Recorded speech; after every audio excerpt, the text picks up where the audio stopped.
Bonjour à toutes et à tous et bienvenue dans l'école du futur. Au programme aujourd'hui, on vous emmène sur les traces de Sabile Goussou, prix Goncourt des lycéens 2022, avec un magnifique voyage entre Paris et le Liban à venir dans un instant.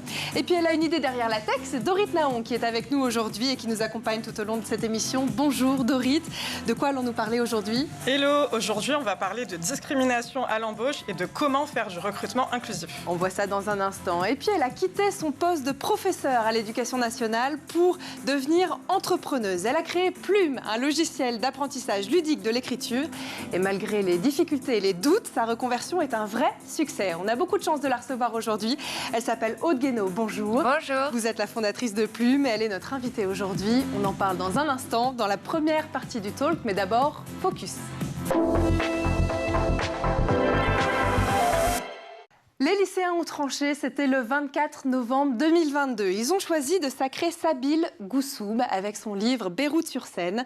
Il a reçu le prix Goncourt des lycéens l'année dernière. Une histoire d'aller-retour entre Paris et Beyrouth sur fond de guerre. C'est aussi surtout un très très bel hommage à ses parents qu'on découvre tout de suite avec Xavier Terrade.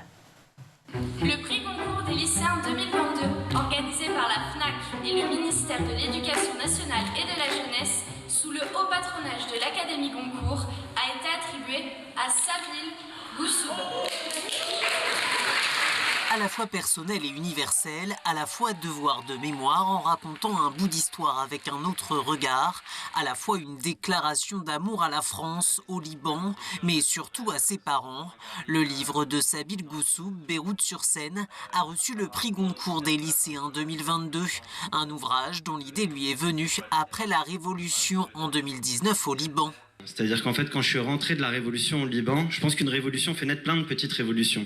Plein de toutes petites révolutions qu'on ne voit pas, mais qui fait qu'une révolution, avec le temps, va vraiment prendre place dans un pays. Et moi, ma petite révolution était d'interroger mes parents. Ces discussions l'ont conduit à découvrir leur ressenti sur la guerre du Liban qui a duré de 1975 à 1991. Né en 1988, le chroniqueur et journaliste de 34 ans n'en avait pas de réel souvenir. Ce qui m'intéressait, c'est de raconter cette guerre de loin, c'est-à-dire comment finalement mes parents ont vécu cette guerre. Donc de loin, donc à travers les journaux, à travers la presse. Moi j'ai vu beaucoup d'archives de l'INA aussi parce que donc c'était la télé française et mon père regardait beaucoup la télé française. À l'époque il pouvait pas encore se brancher sur ces chaînes nullissimes libanaises, donc il regardait TF1, France 2. Beyrouth-sur-Seine est le premier livre de Sabile Goussou, publié aux éditions Stock. L'auteur avait auparavant sorti aux éditions de l'Antilope 2 ouvrages intitulés Le Nez Juif et Beyrouth entre parenthèses.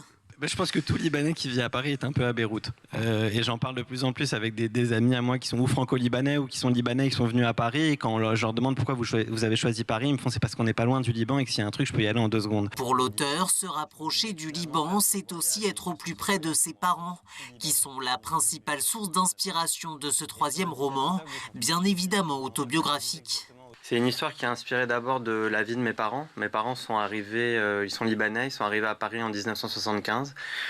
Ils pensaient étudier 2 ans puis retourner vivre au Liban et la guerre du Liban a éclaté et elle a duré 15 ans.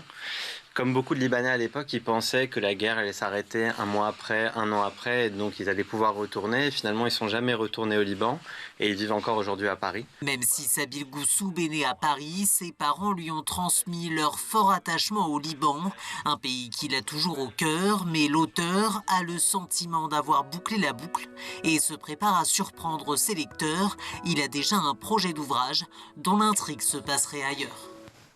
La reconversion est un chemin difficile et Aude Guénaud l'a bien compris. Elle a quitté le confort de son métier d'enseignante dans la fonction publique pour l'incertitude totale de l'entrepreneuriat.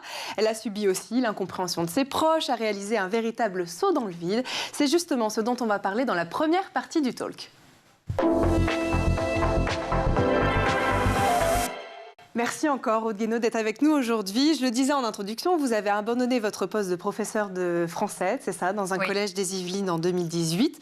Vous n'aviez alors aucune expérience de l'entrepreneuriat.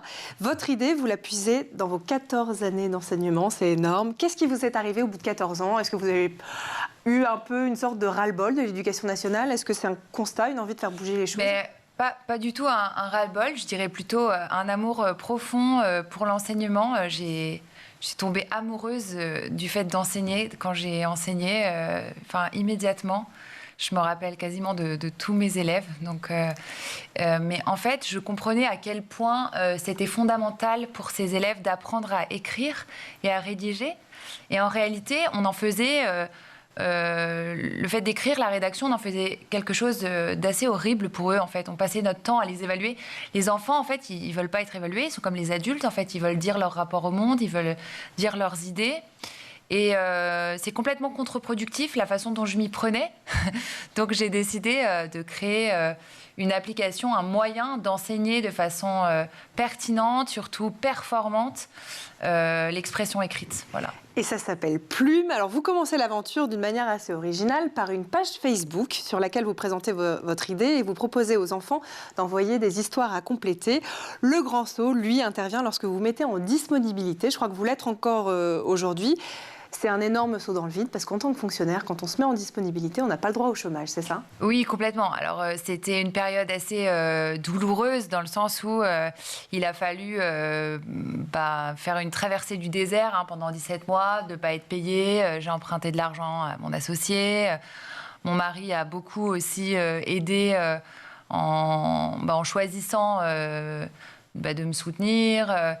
Voilà, il a fallu revoir tout ce qu'on faisait, même sur le plan familial. Enfin, j'ai 3 enfants, c'est pas anodin de ne pas avoir de salaire pendant 17 mois. En effet, mais moi, ce qui a toujours compté beaucoup pour moi, c'est que je sentais un profond alignement. C'est-à-dire que j'avais l'impression que tout ce que j'avais toujours fait dans ma vie, en fait, c'était pour en arriver là. Donc, je sentais que c'était ma place et que, dans le fond... peu importe ce qui pourrait arriver de terrible, au pire, comme dirait mon associé, au pire, ça plante et alors, on se sera bien marré. Oui, c'est vrai. Ça faisait sens, en tout cas. Exactement. Bon, votre point fort aussi, c'est évidemment votre connaissance du marché par ce métier d'enseignante, l'éducation, les besoins des élèves, des enseignants aussi. Plume propose aux écoliers des exercices de créativité littéraire, mais aussi des textes à trous issus d'œuvres classiques et bien connues. Quant aux professeurs et aux parents, et vous m'arrêtez si je me trompe, ils disposent eux de tableaux de bord de progression aussi pour suivre la progression des enfants, bénéficient de conseils pour un suivi individualisé. En quoi c'est une sorte de petite révolution aussi dans l'éducation? Alors, c'est une révolution parce que l'expression écrite, c'est quelque chose d'extrêmement complexe. Aujourd'hui, vous êtes ce qu'on appelle un scripteur, c'est-à-dire une personne qui écrit, mais en fait, le scripteur que vous êtes à 12 ans, bien évidemment, vous êtes un autre scripteur à 15 ans, ou à 17 ans, ou à 30 ans. Aujourd'hui, on est tout à fait en capacité de déterminer vos compétences, par exemple, en lecture.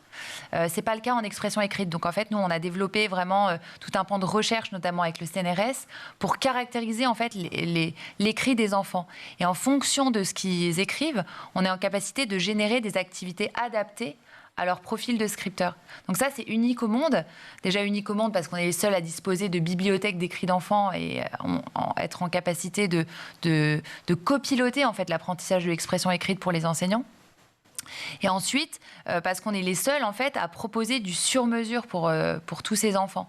Et quel que soit là où vous en êtes en expression écrite, eh ben en fait, on va vous accompagner. Notre vision, c'est de construire le Duolingo de l'écriture, c'est-à-dire de permettre demain un apprentissage du CP jusqu'à la fin du lycée, en fait, d'alimenter en permanence votre profil de scripteur pour, dans toutes les disciplines, en fait, en réalité, en biologie, quand vous faites un exposé, en maths, quand vous rédigez une consigne, à chaque fois que vous allez écrire, vous allez utiliser Plume pour progresser à chaque moment. Le sujet de l'expression écrite, c'est un sujet social, parce qu'en fait, il y a une directe corrélation entre le niveau en expression écrite d'un enfant et son niveau d'épanouissement scolaire. En fait, on construit un métalangage. Et Bernard Lahire nous explique très bien que, en fait, ce qui compte pour lutter contre le décrochage scolaire, c'est pas tellement en fait donner des cours en plus, etc. Ce qui va compter, c'est le rapport au langage, en fait. Notre rapport au langage détermine, en fait, la réussite scolaire qu'on va avoir. C'est ce que vous avez remarqué aussi dans votre parcours d'enseignante. Exactement. En fait, ce qui est assez amusant, c'est que c'est quelque chose que je ressentais, en fait, c'est quelque chose que je pressentais. Et au fur et à mesure de Plume, c'est quelque chose qu'on a documenté scientifiquement avec le CNRS. Donc, c'est quelque chose que je remarquais, que je vivais dans ma classe avec mes élèves, et en fait, qu'on a pu tester, expérimenter et finalement travailler sérieusement avec le CNRS depuis 2018.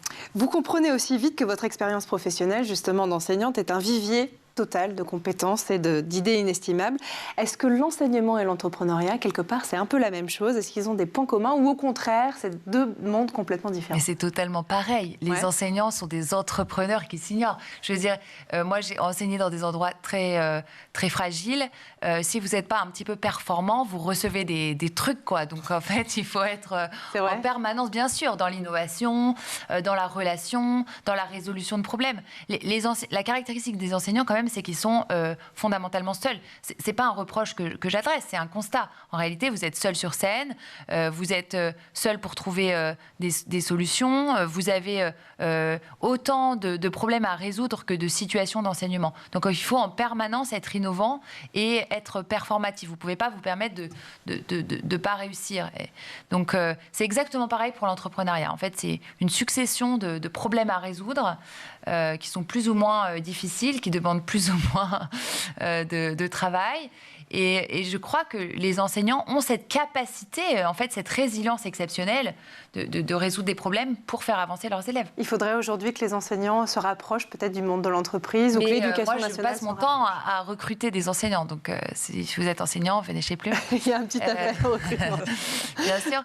Et je crois que le sujet de la vision que les enseignants ont d'eux-mêmes est totalement erroné parce qu'en fait, ce sont des personnes qui ont de très grandes compétences, une force de travail extraordinaire, une résilience hors du commun et une capacité d'adaptation et d'apprentissage qui est très difficile à trouver. Donc, les enseignants sont vraiment des entrepreneurs, des intrapreneurs en réalité exceptionnels. Et vous en êtes quelque part l'un des très beaux exemples aussi. Pendant vos années d'enseignante, est-ce que vous avez constaté chez vos élèves une certaine peur d'écrire, des différences, vous le disiez, sociales, entre des enfants qui sont jeunes, très stimulés aussi dès le plus jeune âge, avec un vocabulaire riche, et puis les autres, quelque part? Est-ce que c'est un constat que vous avez fait aussi? Il y a en effet un lien direct entre le niveau social et en fait les capacités d'expression écrite, que ce soit les capacités d'expression lexicale, que ce soit les structures syntaxiques, etc. Bien évidemment, l'école est là pour apporter des solutions et la raison pour laquelle Plume existe aussi pour les parents, c'est qu'en fait on a besoin de proposer des situations de réinvestissement implicites. En fait, la différence entre un enfant qui va très très bien réussir et un enfant qui va être en fragilité, c'est aussi le nombre de moments de réinvestissement. Donc, si vous êtes dans une famille qui n'a pas investi l'écrit comme quelque chose d'important, vous n'allez pas écrire une carte à Noël, vous n'allez pas peut-être rédiger une affiche, personne ne va vous aider, etc. Donc, en fait, il faut cette application dans les foyers en autonomie pour faire exister des situations de réinvestissement implicite. C'est extrêmement important. Et le nombre de ces situations détermine votre niveau d'autonomie en expression écrite. Quelle est la recette magique alors pour les parents qui nous regardent, donner vie aux enfants à la fois utiliser Plume, évidemment. C'est absolument évident. Non, je dirais que la solution, le conseil assez simple qu'on peut donner aux parents, c'est de montrer aux enfants à quel point l'écrit est présent dans leur vie. C'est-à-dire qu'en fait, vous êtes dans la rue, en fait, il y a de l'écrit, en fait, il y a des enseignes, il y a des gens qui font des affiches. En fait, l'écrit, ça n'est pas quelque chose d'artificiel, c'est quelque chose qui permet de rentrer en communication avec le monde. Et donc, expliquer ça très simplement à ces enfants, en montrant que quand on fait les courses, il y a de l'écrit, quand on est sur Internet, il y a d'écrit, quand on est dans la rue, il y a d'écrit. C'est quelque chose qui est très important et de montrer à quel point, en fait, l'écriture va structurer le monde aux enfants. Ça, c'est très important. Donc ça, c'est le premier conseil que je donne. Et le deuxième, c'est de faire exister l'écriture, de l'ancrer dans le quotidien. Et pourquoi pas laisser un mot doux à ses parents, à son frère, sa sœur, pourquoi pas écrire une carte, pourquoi pas, etc. Multiplier les occasions d'écrire. On n'a pas besoin d'écrire des choses complexes. En fait, le fait d'écrire très souvent va ancrer en fait la facilité et va réduire significativement l'inhibition à écrire chez les enfants. Le faire donc dès le plus jeune âge. Merci en tout cas Aude Guénaud. Nous on va continuer justement à parler de ce sujet, puis on va parler aussi de votre développement, notamment à l'international.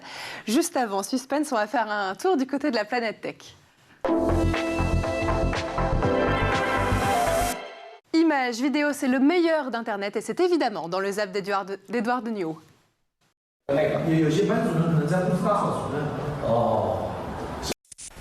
Hey, this is Trisha Fiegelsdad's business card. Take a a moment and explore some of those websites and links on the edge there, you know, over there, and see some of the ways that you can integrate technology and art into your lessons.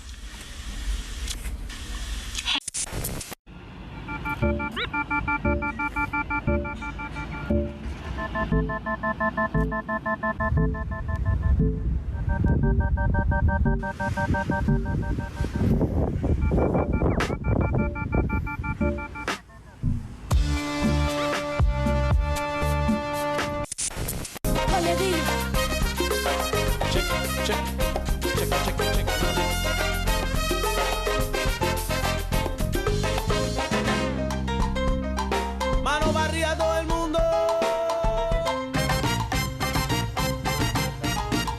Allá vamos. Vamos allá. ¿Cómo dice?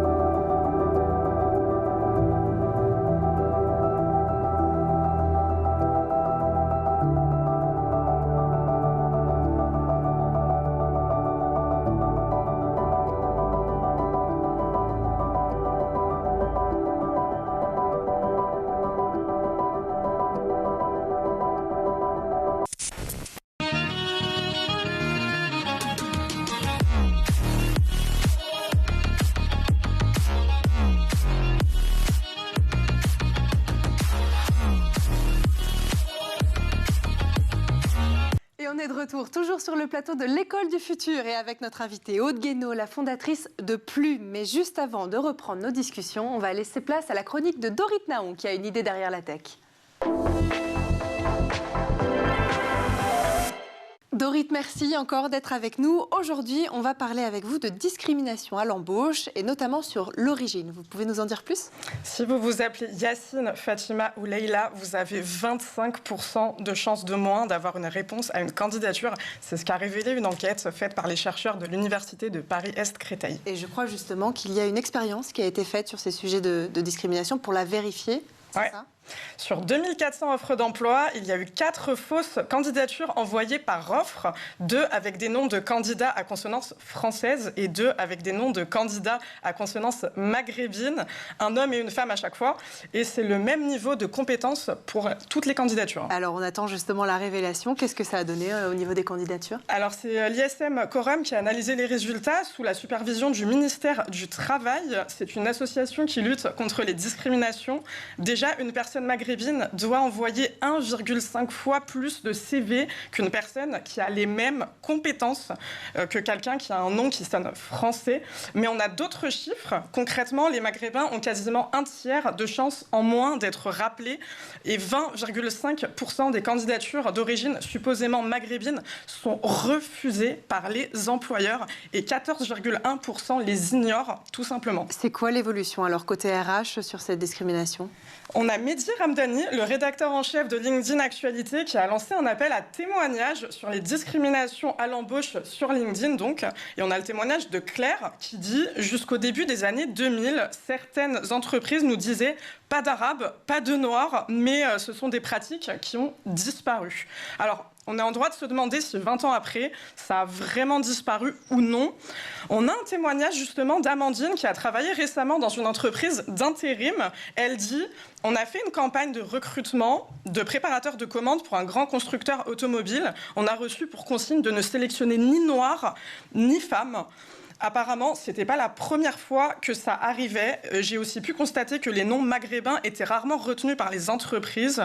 Aujourd'hui, j'en ai gros sur le cœur et j'ai honte d'avoir participé à tout ça. Donc, si on parle de discrimination côté candidat, on doit aussi parler de l'autre côté, de la tolérance des entreprises et des cabinets de recrutement sur ces pratiques. Alors, pourquoi les agences d'intérim acceptent de répondre à ces demandes illégales ? Tout simplement parce que souvent, c'est de gros clients et qu'ils iront voir ailleurs si on leur dit non. Donc c'est toujours pareil, Philippine, hein, c'est la grande dualité entre l'argent et l'éthique, et c'est pas toujours évident pour tout le monde. Alors il y a quand même un côté positif, c'est que la loi agit de plus en plus en faveur de la diversité et de l'inclusion en entreprise. Qu'est-ce qu'elle prévoit là en ce moment? La loi égalité et citoyenneté du 27 janvier 2017 oblige les sociétés à former les personnes qui s'occupent du recrutement à ne pas discriminer. On parle des sociétés de plus de 300 salariés, mais en réalité, il y a encore beaucoup de chemin à faire, et on doit toujours être investi et attentif à ce que les personnes racisées, finalement, aient les mêmes chances que les personnes blanches sur le marché du travail. Alors justement, qu'est-ce qu'on peut faire pour nos auditeurs, nos téléspectateurs? Moi, je suis une entreprise, je suis un peu démunie aussi dans mes process de recrutement, j'ai peur de mal faire. Qu'est-ce que je peux mettre en place? L'ennemi du recrutement inclusif, finalement, c'est les biais humains. Mais tant que le recrutement sera fait par des humains, il y aura des biais, c'est inévitable. On ne peut pas les faire disparaître, mais on peut les estomper un maximum. Et ça passe par réinventer le recrutement complètement. Il y a beaucoup de solutions qui existent, comme Peoplein, Assess First, pour ne citer qu'elle. Alors, on parle de plateformes de tests de personnalité pour se concentrer finalement uniquement sur les compétences, sur le potentiel d'une personne. Là, on efface tous les biais qui laissent la place à de la discrimination. On va garder encore une fois que le potentiel de la personne, son savoir-être et les fameux soft skills. Et ça va bien au-delà de la discrimination sur l'origine. On efface la discrimination sur l'adresse, parce que selon le quartier où vous vivez, vous êtes catalogué aussi de racaille, hein, on n'a pas peur des mots, et vous êtes discriminé finalement. On enlève aussi le biais sur l'identité de genre, sur l'apparence, tous les biais finalement. Et si on ouvre le spectre encore plus large, ça crée une vraie égalité des chances, parce que finalement, peu importe vos diplômes, peu importe vos expériences, on se concentre uniquement sur qui vous êtes, sur ce que vous pouvez apporter à une entreprise. Et c'est pas l'origine, la couleur de peau, le genre ou l'adresse qui le définissent, mais c'est bien vos compétences et votre potentiel. Et bien justement, Dorit, est-ce que vous avez un conseil pour les candidats qui nous écoutent pour les remotiver dans leur recherche? Bien sûr, toujours. Dites-nous. Si une entreprise vous refuse sur votre origine, sur votre apparence, sur votre identité de genre ou que sais-je, dites-lui merci, un grand merci. Elle vous aura fait gagner du temps et de l'énergie. Vous avez de la valeur. N'ayez jamais honte d'être vous-même. On passe toute sa vie au travail. Qui a envie finalement de jouer un rôle de 9h à 17h? Personne, je pense. Donc soyez toujours vous-même et ne lâchez rien surtout. Et ben voilà, un très bon conseil. Merci en tout cas Dorit. Et puis nous on va continuer à parler de l'apprentissage de l'écriture à l'école, qui est parfois vécu trop souvent comme un exercice scolaire rébarbatif ou fastidieux, à tel point que pour certains élèves qui ne prennent absolument aucun plaisir à écrire, cette pratique peut être vécue au mieux comme une corvée, au pire comme une souffrance. Comment donc redonner aux enfants le goût d'écrire? On continue d'en parler avec Aude Guénaud, fondatrice de Plume, dans la deuxième partie du talk. Aude, pour financer votre développement et accélérer votre croissance, vous avez récemment développé un outil d'intelligence artificielle au sein de Plume, et on a hâte d'en savoir plus. Oui, en fait, on se rend compte que ce qui est très important pour apprendre pour un enfant, c'est d'avoir ce qu'on appelle des feedbacks, qui sont des feedbacks réguliers. Et si possible instantané. Donc en fait, ce qu'on a mis en place, c'est un assistant d'écriture intelligent pour nos utilisateurs. Et en fait, quand l'enfant écrit, s'il fait une pause par exemple, ou s'il est bloqué, s'il a besoin qu'on reformule la consigne, s'il a besoin d'explicitation sur les attentes, s'il a besoin d'être corrigé sur certains points, on va lui proposer une assistance en temps réel avec de l'intelligence artificielle. On se rend compte qu'en fait, ça permet d'augmenter jusqu'à 75% quantitativement les écrits de nos utilisateurs, et ça augmente aussi la complexité des écrits qui sont produits. Parce qu'en fait, c'est comme si vous aviez un enseignant qui s'assoit à côté de vous et qui vous aide en temps réel. C'est ça. Voilà. Vous auriez aimé avoir Dorit un peu plus jeune, encore en salle de classe, il y a quelques années seulement, et un outil comme Plume pour apprendre à écrire, continuer justement cet apprentissage? Bien sûr, ça aurait, je pense, changé l'approche qu'on a de l'école, parce que c'est vrai qu'on est vraiment sur un schéma hyper académique, et on a besoin d'innovation, on a besoin de ce côté ludique en fait que vous apportez, et ça aurait apporté cette petite touche de fraîcheur, de fantaisie. Et ouais, je pense que même au niveau de l'orthographe, si on va plus loin, on peut parler de l'orthographe des jeunes, qui est de pire en pire, finalement. Et ouais, ça aurait fait une approche éducative assez sympa. Ouais, moi, j'aurais bien aimé. Ouais. Et c'est justement cette approche qui a conquis l'éducation nationale aussi. Plume fait partie des 69 outils éducatifs mis à disposition gratuitement par les enseignants, auprès des enseignants et des élèves des territoires numériques éducatifs depuis septembre dernier, en 2022. Ça a mis un véritable coup d'accélérateur à votre entreprise. Oui, c'était un moment d'accélération très important puisque on a un marché de 50 000 classes qui s'ouvre à nous. On est en capacité en fait d'accompagner ces enseignants non seulement sur le volet de la ressource qui est Plume, mais aussi sur la formation. Donc c'est ça qui est particulièrement intéressant avec les territoires numériques éducatifs, c'est qu'il y a à la fois de l'équipement des salles de classe, de la formation des enseignants et des choix de ressources. Donc en fait, ce triptyque en fait est particulièrement intéressant. C'était vraiment très formateur. Là, on observe une importante accélération sur cette deuxième rentrée, puisque les enseignants ont bien compris comment ça fonctionnait, et une accélération également des usages. Est-ce que justement, parce que regardez votre site internet en préparant l'émission, on voit que votre application est labellisée ressources numériques pour l'école, pour l'éducation nationale. Qu'est-ce que ça signifie pour les enseignants qui nous regardent? En fait, en 2021, on a conduit un projet qui s'appelle un dispositif EduUp, et on a conduit un projet qui concerne l'accessibilité. Les troubles des apprentissages concernent 10%, il y a une prévalence de 10% des enfants qui rencontrent des difficultés associées à ces troubles. Et donc, on a souhaité mettre en place une accessibilité totale, notamment avec un dispositif audio, puisque, évidemment, si vous êtes en difficulté en expression écrite, il y a une forte chance que vous soyez en difficulté en lecture. Donc en fait, c'est la double peine. Si vous n'êtes pas en capacité de lire, vous n'êtes forcément pas en capacité d'apprendre à écrire. Donc on a mené cette expérimentation avec le ministère, la DNE, la Direction du numérique éducatif, et le CNRS, et on a rendu toute notre interface totalement accessible selon les normes européennes en vigueur. Vous le dites que quelque part, ça a été presque facile quand on vous entend travailler avec l'éducation nationale. Les startups qu'on reçoit ici dans l'école du futur nous disent aussi, d'un autre côté, à quel point parfois il peut être difficile de travailler avec le ministère. Vrai ou faux? Est-ce que ça a été pour vous un long fleuve tranquille? Alors moi, je ne sais pas si je suis l'archétype, parce qu'en fait, comme je connais très bien le ministère de l'Éducation nationale, j'ai travaillé 14 ans, je connais très très bien en fait l'ensemble des instances. Donc je sais qui sont les IPR, je connais les formateurs, et je connais en fait le fonctionnement académique de l'Éducation nationale. Donc c'est quelque chose qui, si vous voulez, n'a pas été une barrière pour moi.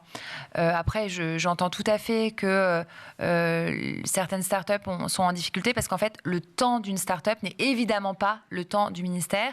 Il y a des prérequis qui sont des prérequis notamment RGPD et légaux qui sont très importants. Et donc, en effet, qui ne sont pas toujours en adéquation avec le fait qu'on veuille expérimenter quand on est une start-up. Ça, je le comprends parfaitement. Vous rêvez aussi d'international, et en particulier des États-Unis. On le sait, c'est un terreau quand même assez fertile pour les EdTech. Vous en faites votre priorité aujourd'hui. Pourquoi d'ailleurs les États-Unis et pas d'abord les pays francophones, où on se dirait que le développement serait plus simple? Alors, on se développe du coup depuis l'été dernier aux États-Unis pour des raisons essentiellement d'avance marché. En fait, on s'est rendu compte qu'un certain nombre de fonctionnalités qu'on testait auprès de nos utilisateurs américains nous permettaient de faire avancer beaucoup plus vite le produit français. Donc ça, c'est vraiment quelque chose qui était hyper intéressant en termes d'innovation, notamment tout le système de prédictivité par la donnée, d'apprentissage par la donnée et de formation par la donnée, qui est d'ailleurs un des axes du ministère de l'Éducation nationale français, est très développé aux États-Unis. Donc ça, c'est une première raison. La deuxième raison, c'est qu'on a un marché qui est extrêmement structuré, avec beaucoup d'avance, plusieurs milliards qui ont été injectés dans les différents districts. C'est aujourd'hui très important, je pense, de construire des champions français qui sont capables de rivaliser sur le plan international. Et nous, on a la volonté d'être un de ces champions. Et justement, quand on part aux US, est-ce qu'on doit partir avec le même produit? Est-ce que vous avez dû, au contraire, l'adapter? Vous parlez d'innovation. Est-ce que des adaptations étaient nécessaires à votre produit? C'est exactement et rigoureusement le même produit en langue américaine. D'accord, ok. Bon, comment on assure justement l'accessibilité de son interface pour garantir à tous les élèves, y compris ceux ayant des besoins spéciaux, d'en bénéficier? C'est quelque chose aussi qui est très ancré dans la culture américaine. C'est quelque chose aussi qui vous aide à partir dans ces autres pays qu'on n'a pas forcément en France? Oui, complètement. Et la prise en compte de la diversité, c'est vraiment un sujet qui est pris au sérieux encore plus aux États-Unis. J'étais, par exemple, complètement frappée quand j'y étais avec mes enfants, quand on a été au cinéma, de voir qu'il y avait, même dans les dessins animés au cinéma, de la diversité que j'avais pas en France. Et quand je me suis fait à moi-même la réflexion, je me suis dit, si tu te fais la réflexion, c'est vraiment qu'on manque de diversité en France. Ouais. Et alors que mes enfants, ça leur paraissait totalement normal en réalité. Ils ne voyaient pas le sujet. Et en fait, ça nous oblige à réviser nos propres croyances ou en fait façon d'envisager les choses. Et la littérature jeunesse est un média qui est extrêmement genré, pour ne pas dire sexiste, en ce qui concerne les contenus. Les femmes tiennent toujours des rôles secondaires, elles ont toujours des attributs qui sont des attributs sexués, elles sont les adjuvantes des hommes qui évidemment sont très forts et héroïques, etc. Ça nous appelle à une réflexion et une grande vigilance sur ces sujets. Il y a une newsletter américaine qui est très intéressante de ce point de vue-là, qui s'appelle The Mighty Girls, et qui explique à quel point les petites filles, l'empowerment des petites filles est quelque chose de déterminant. Je pense que par des outils qu'ils ont des outils de réflexion, puisque l'écriture, évidemment, il y a une dimension épistémique très forte dans l'écriture. Je pense qu'on se doit d'être encore plus vigilant, notamment dans les contenus qu'on propose de littérature jeunesse. Donc nous, on fait très attention que les héroïnes soient aussi valorisées que les héros. On fait attention d'avoir de la diversité, on fait attention à tout ça. Et je pense que la culture américaine, de ce point de vue-là, a beaucoup de choses à nous apprendre. Et justement, vous l'aurez compris, tous les enfants ne sont évidemment pas toujours très à l'aise sur les sujets d'écriture, mais justement, des acteurs prennent le sujet à bras-le-corps. Et on en a eu un très bon exemple aujourd'hui, ça s'appelle Plume. Merci Aude Guénaud d'être venue sur le plateau. Merci aussi à notre chroniqueuse Dorit Naon d'avoir été là. Merci à vous de nous avoir suivis. Et puis nous, on se retrouve très vite dans l'école du futur. Ciao. Thank you.